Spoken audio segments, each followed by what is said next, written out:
கேரள மாநிலம் பத்தனம்திட்டாவில் நடைபெற இருந்த 4ஆண்டு சாதனை விளக்க பொதுக்கூட்டத்தில் கலந்து கொள்ள வருகை தந்திருந்த கேரள முதல்வர் பினராயி விஜயனின் வாகனத்தை மறித்து காங்கிரஸ் கட்சியினர் கருப்பு கொடி காட்ட முயன்றதால் அங்கு பரபரப்பு ஏற்பட்டது. போலீசார் அவர்களை தடுத்து நிறுத்தியதால் காங்கிரஸ் கட்சியினருக்கும் போலீசாருக்கும் இடையே தள்ளுமுள்ளு ஏற்பட்டது. இதையடுத்து போராட்டத்தில் ஈடுபட்டவர்களை போலீசார் கைது செய்து விசாரணை நடத்தி வருகின்றனர்.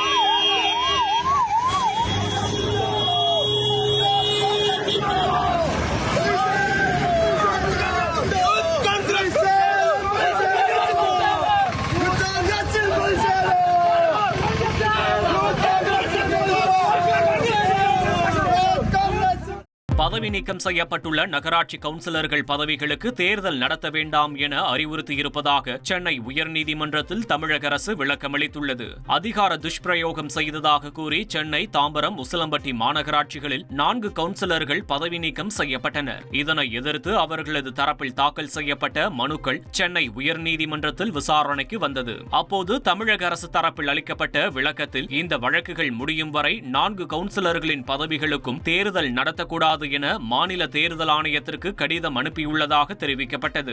டாஸ்மாக் முறைகேடு தொடர்பாக டாஸ்மாக் நிர்வாக இயக்குநருக்கு அமலாக்கத்துறை சம்மன் அனுப்பியுள்ளது. கடந்த மார்ச் 6 முதல் 8ஆம் தேதி வரை சென்னை எழும்பூரில் உள்ள டாஸ்மாக் நிறுவனத்தின் தலைமை அலுவலகமான தாளமுத்து நடராசன் மாளிகையில் அமலாக்கத்துறை அதிகாரிகள் சோதனை நடத்தினர். சோதனையின் முடிவில் டாஸ்மாகில் 1000 கோடி ரூபாய் அளவிற்கு முறைகேடுகள் நடந்துள்ளதாக அமலாக்கத்துறை அறிக்கை வெளியிட்டிருந்தது. இது தொடர்பாக விசாரணை நடத்த டாஸ்மாக் நிர்வாக இயக்குநர் விசாகன் மற்றும் சங்கீதா, ராமதுரைமுருகன் ஆகியோருக்கு அமலாக்கத்துறை அதிகாரிகள் சம்மன் அனுப்பியுள்ளனர். செய்திகளை உடனுக்குடன் தெரிந்து கொள்ள உடனே சப்ஸ்கிரைப் பண்ணுங்க.